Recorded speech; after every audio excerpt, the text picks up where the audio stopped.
Bonjour et bienvenue sur un nouveau podcast de vous à moi. Aujourd'hui, nous allons parler des incendies des églises en France, mais tout d'abord, je vais vous lire un petit communiqué de presse du ministère de l'Intérieur qui date du 19 février 2019. J'ouvre les guillemets.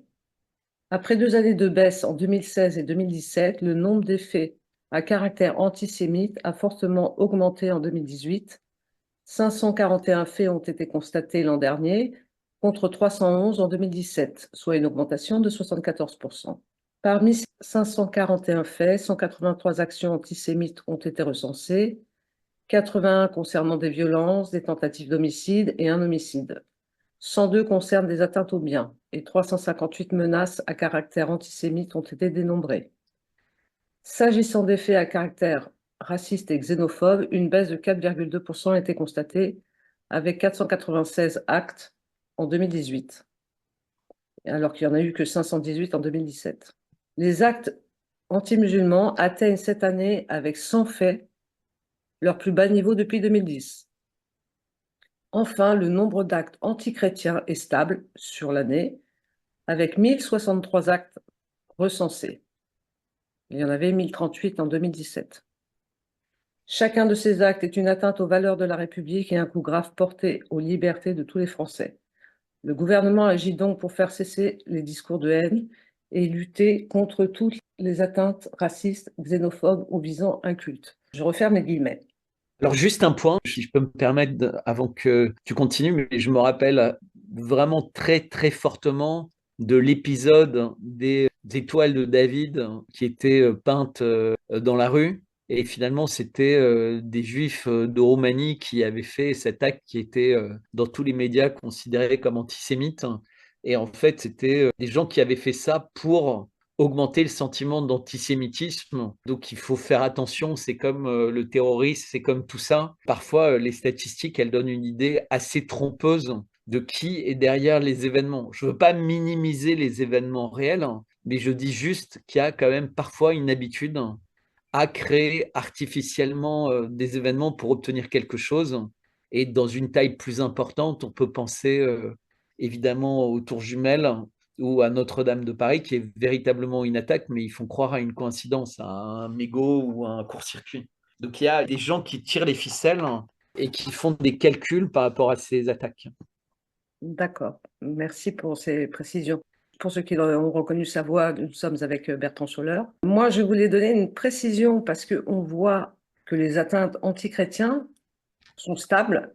Il y en a quand même 1063. C'est beaucoup plus Oui, c'est énorme. que les actes anti-musulmans ou les actes antisémites. C'est pour ça que j'ai voulu absolument mettre ce petit passage d'un communiqué de presse. En revanche, il n'y a pas que des incendies, parce que l'objet de cette vidéo porte sur les incendies. C'est un vaste sujet qu'on ne peut pas aborder dans sa globalité. Nous allons donc aborder les incendies dans les églises. Nous avons tous en tête celui de Notre-Dame de Paris, mais il y en a d'autres.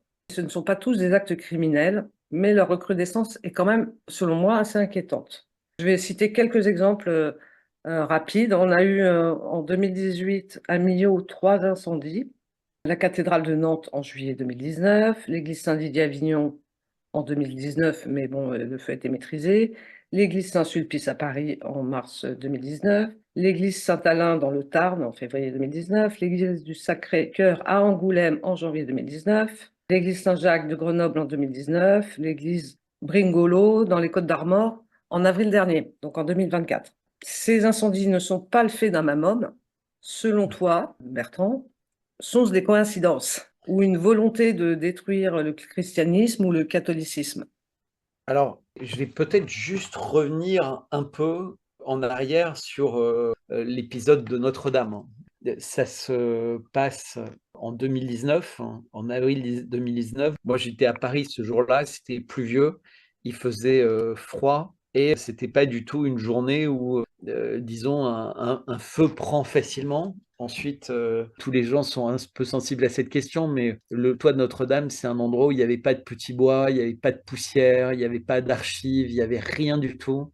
C'était entièrement vide, à part des énormes poutres multicentenaire, hein, de 800 ans, donc quasiment dur comme de la pierre. Donc c'est très très compliqué de faire prendre un feu dans ces conditions. L'architecte des monuments nationaux qui avait été en charge de renouveler entièrement le système de sécurité et les règles de sécurité disait qu'il y avait plusieurs personnes en permanence, 24 heures sur 24, 7 jours sur 7, 365 jours par an, des agents de sécurité en poste. Et comme par hasard, comme pour d'autres événements, une accumulation de conséquences, les alarmes qui fonctionnent pas, une des personnes qui n'était pas là où elle aurait dû être.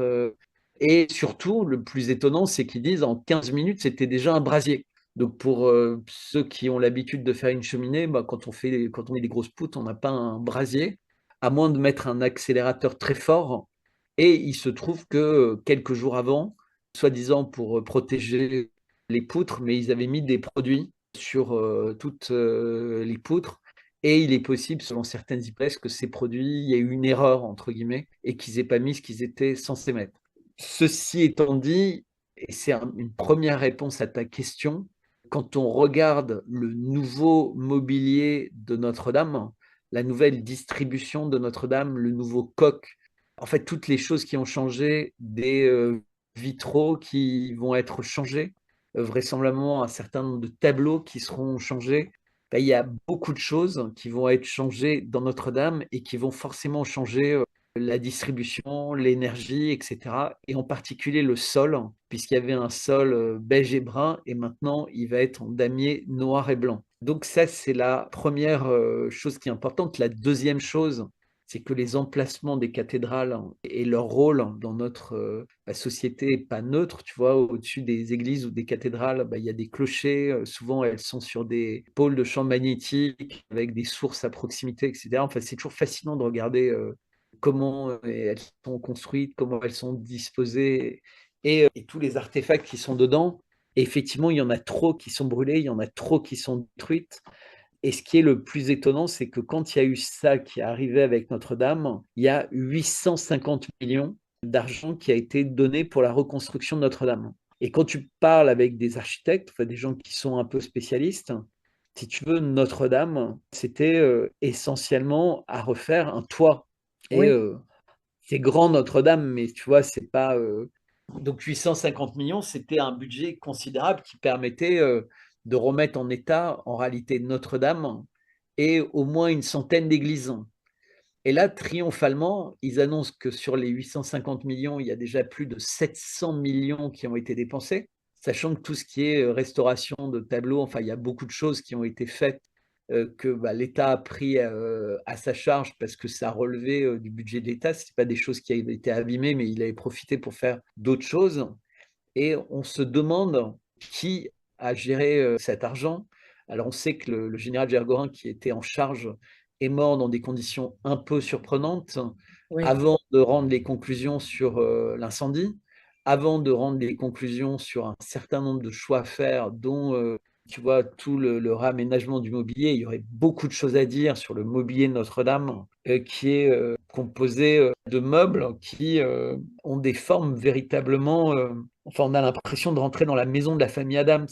Il y a beaucoup de formes triangulaires, pyramidales, c'est du bois sombre. Il n'y a pas de banc, alors que Oui, ça c'est Clichy curieux, le voulait fait des qu'il n'y ait bancs. plus que des chaises, oui. Mm. Parce que dans une église, souvent les premiers rangs, c'est que des bancs, et derrière, il y a beaucoup plus de chaises. Mais souvent, dans les églises, ils lient les chaises entre eux, puisque c'est un peu le principe des églises, c'est qu'on est tous sur le même banc, on est tous sur la même barque, on est véritablement ensemble, alors que les chaises, c'est on a chacun notre petite zone de confort, et c'est pas véritablement l'esprit de ce qu'est une église. Et surtout, ça a coûté 6 millions, les chaises, elles pèsent 6 kilos, il y avait 6 finalistes. Je me rappelle, c'était un article du Figaro qui donnait les résultats et qui s'appelle De chêne et de bronze. Et il y avait des 6 partout. Et comme il venait d'y avoir quelques semaines avant 666 millions pour la presse, Macron qui se baladait avec un scooter des mers immatriculé 666, qui a été élu avec 66,06. Et là, j'en parle d'autant plus qu'on vient de voir un portrait de Charles. On a l'impression qu'il est tout droit sorti de l'enfer, De Charles, d'Angleterre. oui. Il y a vraiment, enfin, et Poutine qui parle du bien et du mal, des vampires, on sent véritablement qu'il y a un côté satanique Donc ça répond globalement à ta question. En fait, la religion qui gêne, c'est la religion de l'amour, la religion du pardon, puisque c'est sur ces valeurs que se construit la religion chrétienne, la religion du sacrifice, hein, puisque c'est le sacrifice de Jésus. Tu vois, on est toujours en période de Pâques. Et on sent que c'est une religion qui gêne par rapport à des gens qui veulent véritablement le transhumanisme, la société de surveillance, l'absence de liberté, et puis petit à petit, le remplacement des humains par des machines complètement, et la cybernétique. Donc les églises, c'est un des épiphénomènes. Si tu veux, pour comprendre un des mots qui touche l'Église, hein, il faut revenir dans l'an 1000, alors je ne sais plus la date exacte, hein, quand on interdit aux prêtres de se marier, alors que jusqu'à présent, les papes, tu vois, ils avaient des femmes, des enfants, des machins. Et d'un seul coup, on dit pas de mariage, bah, on voit la dérive. Avant, il y avait des bonnes du curé, et puis finalement, petit à petit, et c'est pas une excuse, hein, mais les prêtres sont aussi des mammifères, et il y a eu des abus, mais c'était un piège, hein, tu vois, les orthodoxes, les musulmans, les juifs, enfin tous les personnages d'église ont le droit d'avoir une famille, et il y avait que dans l'église catholique que c'était pas fait. Alors je sais que la justification, c'est de dire que c'est des personnes qui se donnent complètement à Dieu, mais je pense qu'on peut se donner complètement à Dieu en ayant une femme et des enfants. Et c'est même le sens de la vie. Je ne sais pas si je suis resté suffisamment cantonné aux églises qui brûlent, mais petit 1, il y avait beaucoup d'argent de Notre-Dame. Il y a plein de personnes à cette époque qui ont dit, waouh, génial, avec tout cet argent, on va pouvoir vraiment restaurer plein d'églises. Et puis, comment ils ont fait, comme pour les piscines olympiques et les trucs comme ça, pour dépenser autant d'argent pour refaire un toit. Alors, je sais que c'est Notre-Dame, donc il n'y a pas de limite au prix, mais 700 millions, alors que les gens qui avaient des forêts voulaient ouvrir leurs chaînes, des artisans étaient prêts à travailler gratuitement pour Notre-Dame. Enfin, tu vois, dans l'histoire de l'Église, les compagnons, tous ces gens-là, tu vois, il y a un château qui se construit en ce moment près de la Loire à Guénelon. Tout le monde travaille gratuitement. Donc, pour Oui. Notre-Dame, il y avait forcément tellement de gens qui voulaient faire ça. Et en fait, ça a été donné à des boîtes qui sont devenues gigantesques. Moi, je connais des gens qui sont dans ce métier qui disent, mais on nous a signé un truc sans négocier, c'est 10 ans de travaux pour nous. C'est 10 ans de D'accord. budget. Enfin, c'était mais délirant, délirant, délirant. Et en parlant d'ailleurs de cet incendie, même les fumées, selon certains pompiers, la couleur de la fumée n'est pas compatible avec juste un mégot de cigarette qui aurait traîné. Exactement. Sans compter qu'effectivement, au bout de 800 ans, les poutres, c'est presque du bois pétrifié, presque Ouais. fossilisé. Ah Et ouais, c'est c'est complètement. très, très, très dur. C'est peu probable que ce soit dû à un mégot de cigarette. Mais même une prise qui fonctionne mal, hein, si tu as un court-circuit, c'est ce qu'expliquait la personne des Monuments français, tu avais tellement de précautions dans l'électricité, c'est que dès que tu avais une anomalie au niveau du courant, tu sais, c'est des tableaux électriques très très précis, très sensibles. Tu vois, à toute forme d'incohérence. Donc, je dis juste que on saura sans doute jamais quoi que ce soit. Tu remarques l'État français, quand il y a un attentat à Crocus à Moscou, ils connaissent les coupables dans la minute, hein. Oui. Mais après, ils ne savent pas qui a fait l'attentat de Notre-Dame ou quelles sont les circonstances qui font que Notre-Dame a brûlé, enfin le toit de Notre-Dame. Et aujourd'hui, ils n'ont aucune idée de qui a mitraillé un convoi de prisonniers. Donc, et peut-être qu'on ne saura jamais vraiment pourquoi, qui était derrière, et est-ce que, voilà, il y a des personnes qui s'interrogent sur la proximité d'un tel événement avec les Jeux Olympiques, hein. Non, mais tu vois, si dans cette perspective de nous inquiéter sur la présence de terroristes, de gens armés, bah là, on a quand même des personnes qui avaient des armes militaires, qui sont, semble-t-il, des fusils mitrailleurs modernes américains, tels que les États-Unis en ont envoyé des centaines de milliers en Ukraine. Et comme on pouvait le craindre, ces armes reviennent chez nous.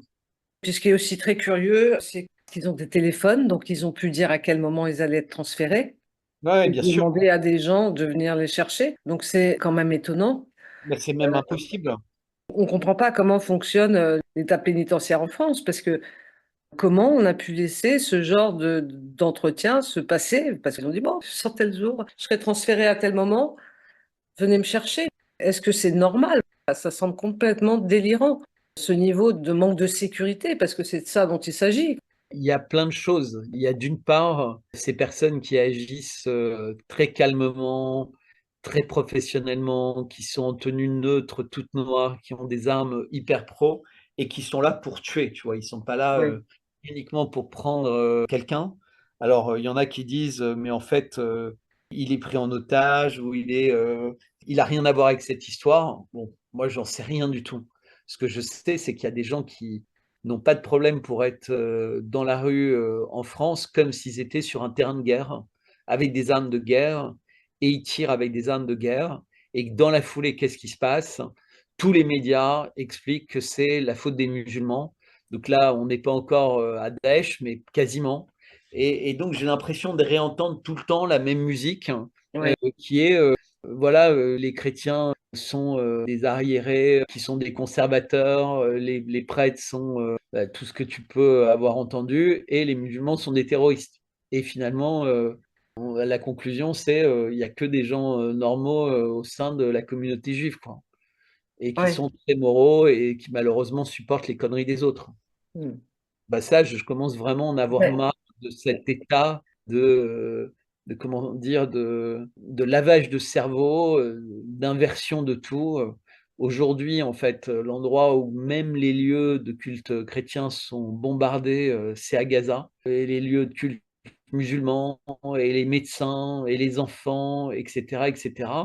Évidemment, en France, je ne sais pas combien de centaines d'églises sont détruites. Je ne sais pas véritablement ce qui se passe avec les cimetières. Bon, je pense que pour l'instant, ça s'est relativement préservé. Donc, ça va. Mais comme tu dis, il y a beaucoup d'attaques de ce type-là. Il y a beaucoup de vols aussi, hein. Toutes les églises de village, elles ont été largement pillées depuis pas mal d'années. Donc, on ne respecte pas la religion. Et de toute façon, elle n'est pas attaquée qu'au travers des lieux de culte. Elle est attaquée avec l'IVG, elle est attaquée avec l'euthanasie, elle va être attaquée avec le suicide assisté, elle est attaquée avec le wokisme, et même elle est attaquée de l'intérieur, puisque maintenant on a un pape qui fait quasiment du prosélytisme pour le LGBT+, et la culture trans.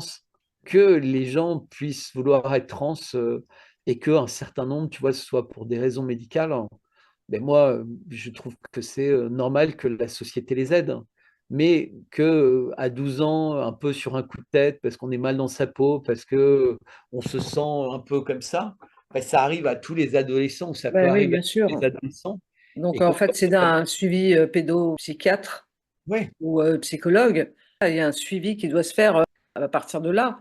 mais maintenant c'est Après, interdit. insérer dans la tête d'un enfant que déjà il doit se remettre en question sur son identité Ouais, binaire, je trouve ça complètement fou. Parce qu'il y a toujours eu des enfants qui se sont sentis différents, mais c'est une minorité dans la minorité. Aujourd'hui, je crois que si on est binaire, donc homme ou femme, on va finir par avoir honte de ne pas être différent, de ne ouais, pas se sentir autrement. Enfin, mais c'est ça. ça, c'est un débat, si tu veux, on pourra parler du wokisme et du mouvement LGBT. Tout est lié, mais en fait, tout est lié. C'est-à-dire que quand tu commences à regarder comment tout ça fonctionne, tu te rends compte que tout est lié, tout est connecté. Et c'est-à-dire que en fait, quelque part, ils se moquent de nous. Tout est lié, tout. Justement, pour rebondir là-dessus, il y a eu deux déboulonnages de statues chrétiennes. Une de la statue de la Vierge en mars. Ouais. Il y a eu aussi le déboulonnage de la statue de Saint-Michel au Sable d'Olonne. Le maire s'est battu contre ce déboulonnage qui était demandé par l'école laïque devant laquelle il était.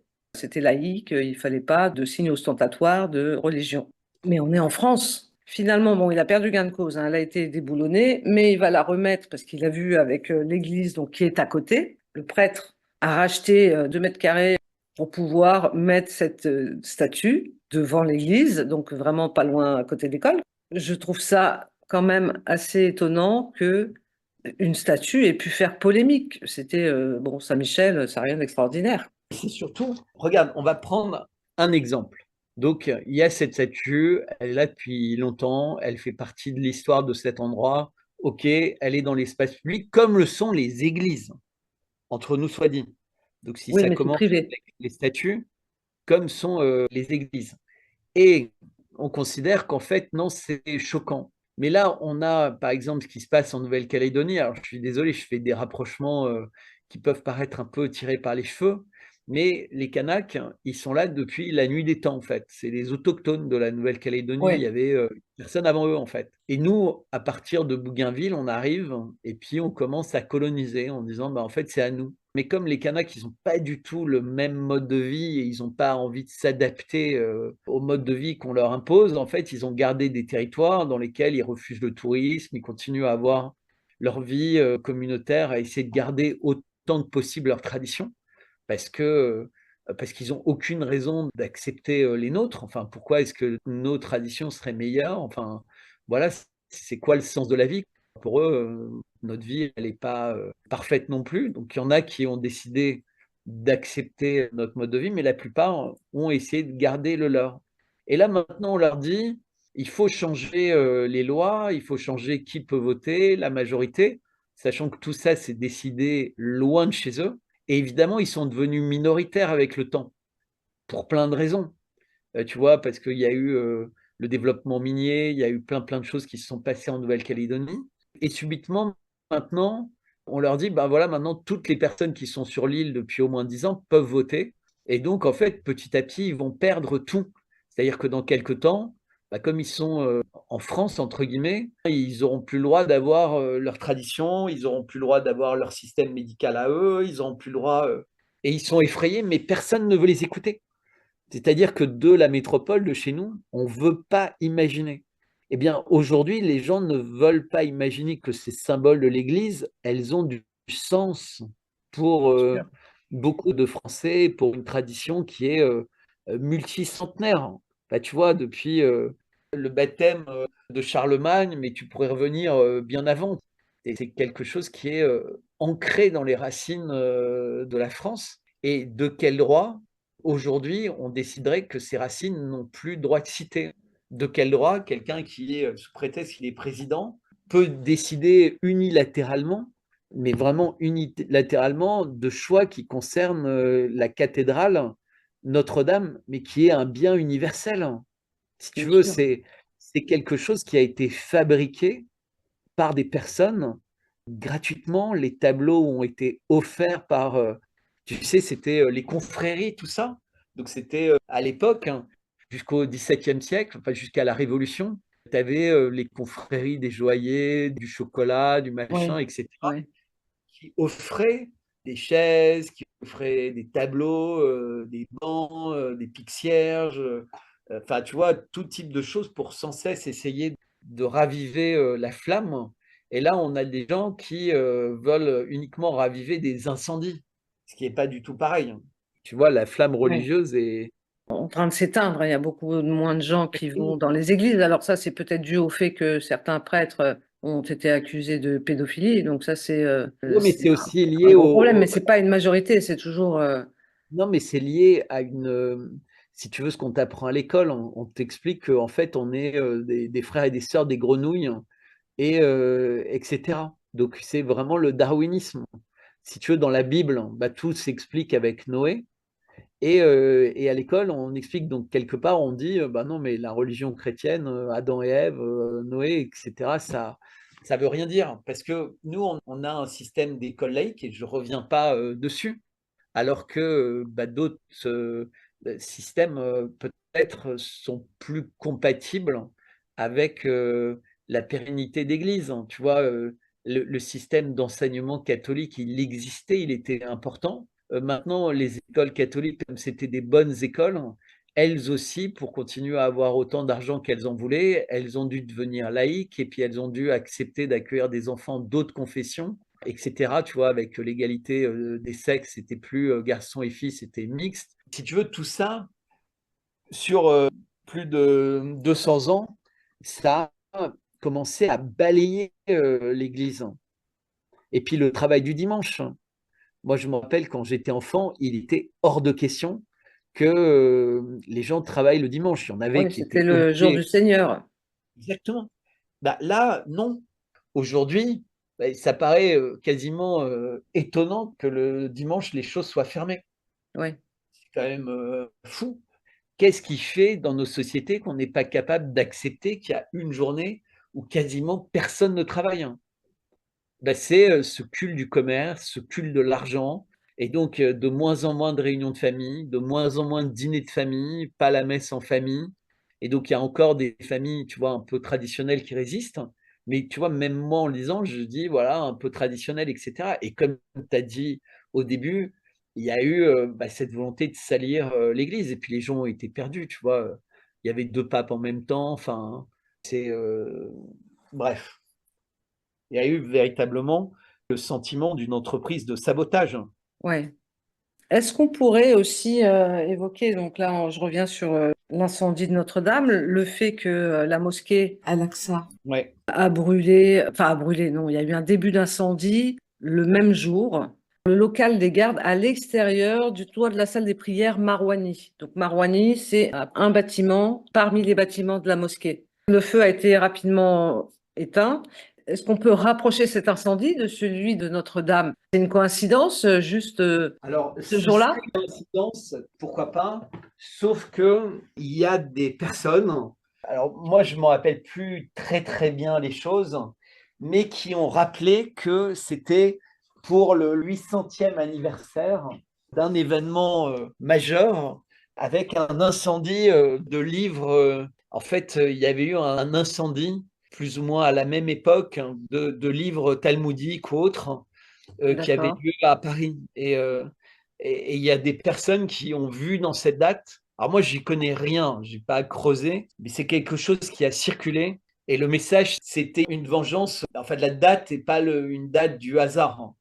C'est-à-dire qu'il y avait toujours une sorte de prophétie qui disait que ces documents très anciens du Talmud qui étaient brûlés appelleraient à brûler quelque chose d'équivalent, tu vois, puisque c'était entre guillemets les catholiques qui avaient fait cette auto-da-fé. Tu sais, il y a toujours eu des gros problèmes Oui. avec, avec les talmudistes partout dans le monde, en fait, où qu'ils aient été, il y a eu parfois des difficultés, d'intégration fortes. Après, pourquoi, est-ce que partout les gens ont des problèmes, je ne sais pas, mais en tout cas, au XIIe siècle, il y avait eu beaucoup de documents qui avaient été brûlés dans un auto-da-fé et voilà, il y a des gens qui ont dit que ça pouvait être connecté à ça. Alors moi, je ne sais pas quoi dire parce que j'y connais rien, mais j'évoque ça parce que c'est quelque chose qui a beaucoup circulé et quand quelque chose circule beaucoup, bah, ça veut dire que ça peut valoir la peine de se pencher dessus. Alors je dois avouer que je ne l'ai pas fait. Mais Tu là, tu vous vois, tu parlez avais entendu parler de ça?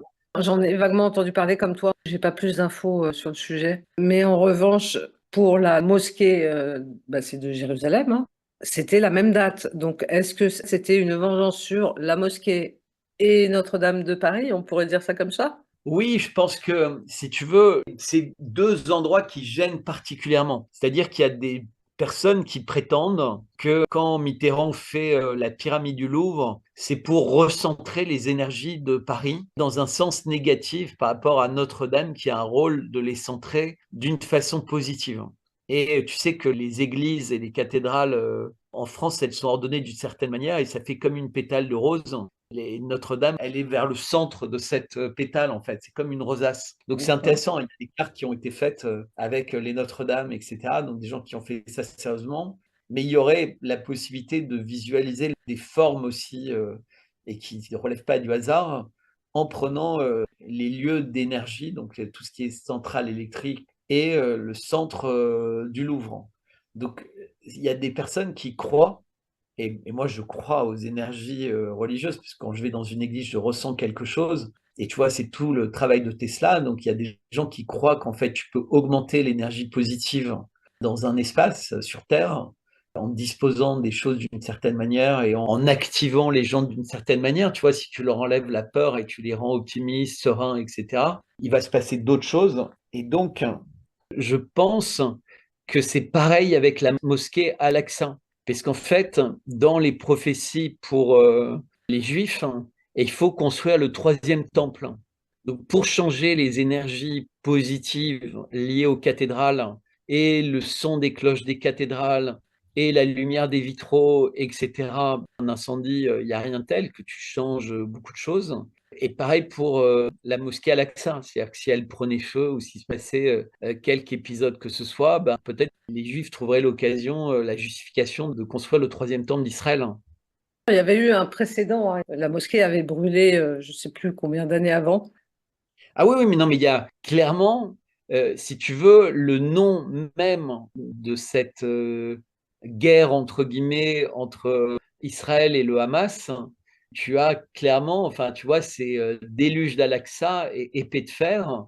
Il y a des gens qui disent que épée de fer, ça fait référence au cavalier de l'Apocalypse, et déluge d'Al-Aqsa, bah, c'est une référence biblique, tu sais, aux plaies d'Égypte. Donc, on est vraiment dans une terminologie apocalyptique. Donc tu penses qu'on va vers quoi avec ça? Ah bah, moi, je pense, si tu veux, quand je regarde l'attitude qu'on a vis-à-vis des Russes, quand je regarde le drame qui se passe en ce moment à Gaza, quand je regarde les frontières partout dans le monde qui sont ouvertes, quand je regarde la manière avec laquelle les repères sont perdus avec l'Eurovision, avec les concours de Miss où c'est des hommes qui gagnent, Ben, on avec peut voir aussi avec l'ouverture des Jeux Olympiques, ouais, la flamme. exactement. Les affiches des Jeux Olympiques, les portraits officiels, le portrait du roi Charles, qui est une peinture, c'est incroyable avec les détails qui sont cachés dedans. Tu sens que on est véritablement dans une période où il y a certains qui rêvent du transhumanisme, donc une forme de fin de l'espèce humaine, donc de chaos, hein. Même Macron qui dit ce serait tellement mieux de pouvoir reconstruire en ayant tout détruit. Oui, c'est ça. Ouais, c'est le diable aurait la possibilité de s'exprimer comme ça, mais pas un humain. Aucun humain a envie de tout détruire pour reconstruire. D'ailleurs, c'est pour ça que les Russes et les Chinois sont très calmes par rapport à ce qui se passe. Tu vois, ils veulent pas plus envenimer une situation qui est déjà catastrophique. Et donc, moi, je pense que on est vraiment sur la corde raide, hein. Tu as vu quand les Iraniens ont dit stop, hein, à Israël en envoyant des centaines de missiles et de drones.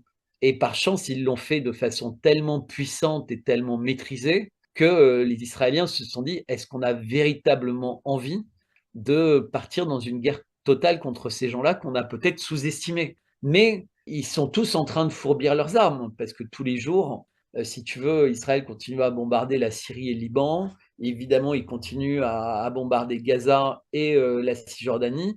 En Ukraine, ben, c'est toujours le même afflux d'armes, le même afflux de support logistique. Il paraît même qu'il y aurait des soldats français, sans doute des soldats d'autres pays, mais en tant que soldats français, plus en tant qu'ex-soldats français devenus mercenaires. On a des attentats très régulièrement en Russie, hein, des raffineries qui brûlent, la Crocus avec des centaines, enfin Oui, 150 victimes civiles. On a aussi des sites de production qui brûlent aux États-Unis et en Allemagne. Le bateau, tu vois, qui s'est échoué sur un pont à oui. Baltimore, on sent qu'on est quand même véritablement dans une période de grande instabilité, mais qui est voulue. Et pourquoi elle est voulue, selon moi? Je pense que le modèle de l'Occident, qui a imprimé 40 000 milliards de dollars, qui a, est un modèle qui est sur le point de, tu sais, comme un soufflet qui est trop monté, et à la fin, en fait, il se dégonfle complètement. Eh Oui. ben, j'ai vraiment l'impression que ça ressemble à ça. C'est-à-dire qu'on a un soufflet qui a tellement gonflé qu'en fait, là maintenant, il va se dégonfler d'un coup et on aura juste nos larmes pour pleurer, si tu veux.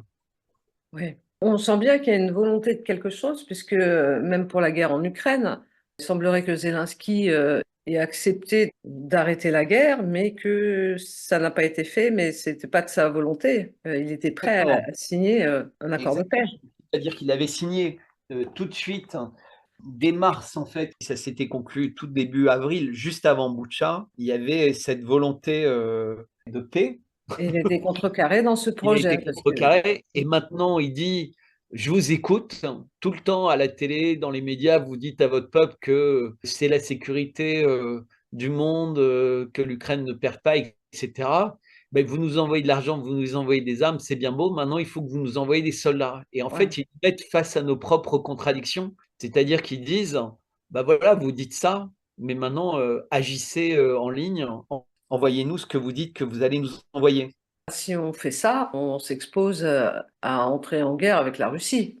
Ce qui est étonnant quand même, c'est que on voit que Poutine, il freine des cas de fer. Il essaye de Ouais. prévenir. Il parlait du bal des vampires. Il a fait aussi quelques allocutions sur la manière dont notre président gère cette crise. On sent que c'est pas la volonté de Zelensky. On dirait en fait un peu comme un pion, Zelensky, qui subit finalement ce qui se passe. Et on nous parle aussi de financer l'effort de guerre avec notre argent, enfin notre épargne. Je trouve ça quand même incroyable. Et le gouvernement semble dire que comme il y a 1500 kilomètres qui nous séparent, en fait, Poutine pourrait nous envahir. En fait, il nous fait peur en disant ça, Ça mais n'a c'est aucun pas la sens. volonté de Poutine. Il l'a dit à maintes reprises. Non, mais surtout, Poutine, en faisant ce qu'il fait, il n'a pas du tout l'intention d'envahir quoi que ce soit. Il veut créer une zone tampon. C'est-à-dire que puisque il n'y a pas d'accord de paix, il n'y a pas de discussion de paix, il n'y a rien, il crée une zone pour protéger la Russie. Donc ça, c'est ce que fait Poutine. Alors, je sais que ça peut paraître difficile, mais en même temps qu'il le fait, il protège des régions russophones qui étaient en guerre civile. C'est-à-dire qu'il y avait véritablement une partie de l'Ukraine qui était en guerre contre une autre partie de l'Ukraine, et il y a eu des milliers de morts, voilà. Et c'est pour ça qu'il y avait eu les accords de Minsk 1 et les accords de Minsk 2, etc. Et au début de l'année 2022, il y avait une recrudescence des combats et il y avait une armée énorme d'Ukraine qui s'était massée vers le Donbass, mais aussi vers la Crimée. Et les Russes ont analysé avec leurs agents secrets, avec tout ça, que les Ukrainiens allaient passer à l'offensive.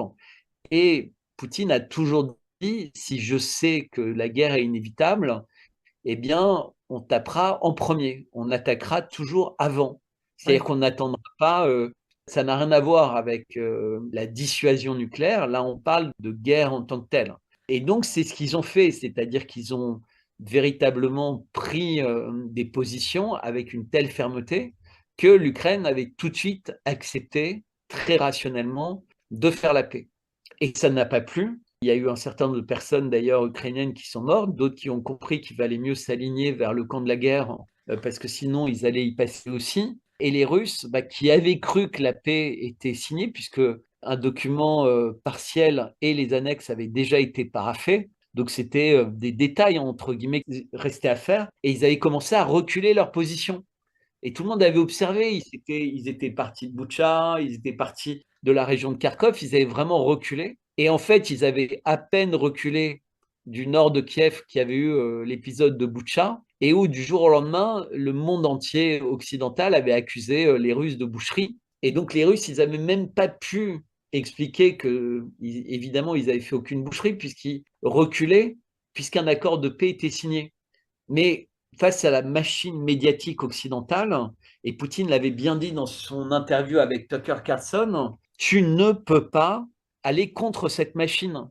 Tu peux faire ce que toi, Elisabeth ou moi, on essaie de faire, ou quelques dizaines d'autres personnes. Tu vois, on essaie d'être comme des grains de sable, mais on représente pas grand-chose, entre guillemets, par rapport aux millions de personnes qui sont agglutinées devant leur télé à chaque fois qu'ils ont du temps libre à écouter des conneries.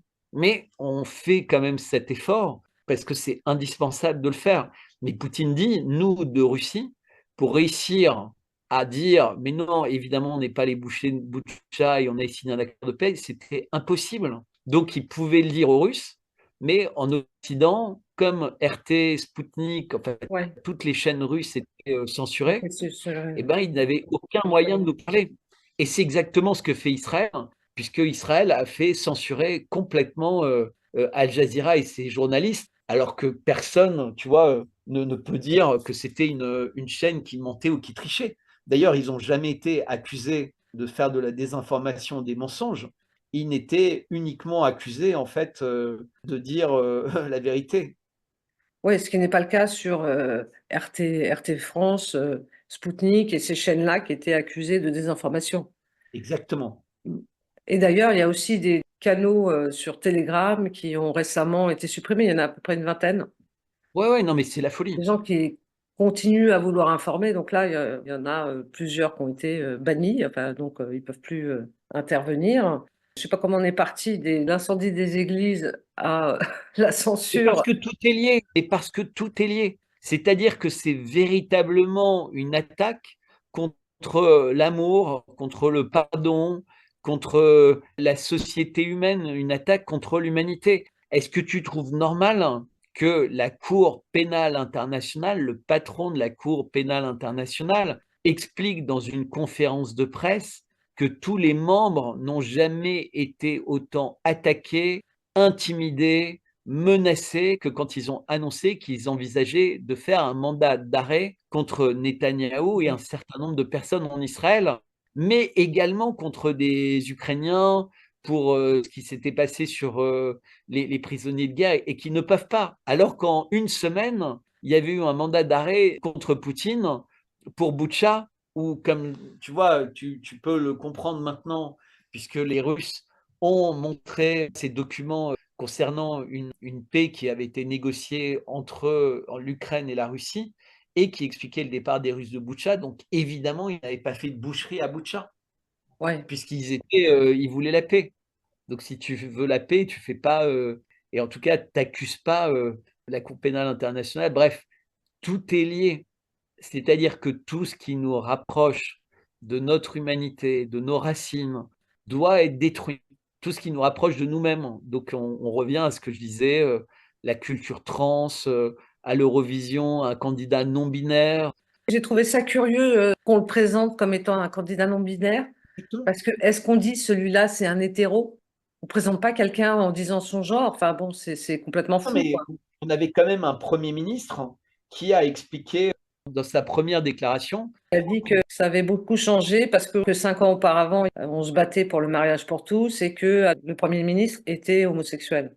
Exactement. Enfin, tu Mm. te dis, mais c'est fascinant. Et quitte à aller un peu dans toutes les directions, mais j'évoquais tout à l'heure, mais tu vois, ce qui se passe en Nouvelle-Zélande, ce qui se Ouais, passe et qui va se passer de plus en plus dans les banlieues, mais tout ça, c'est lié à une certaine manière de ne respecter aucune différence.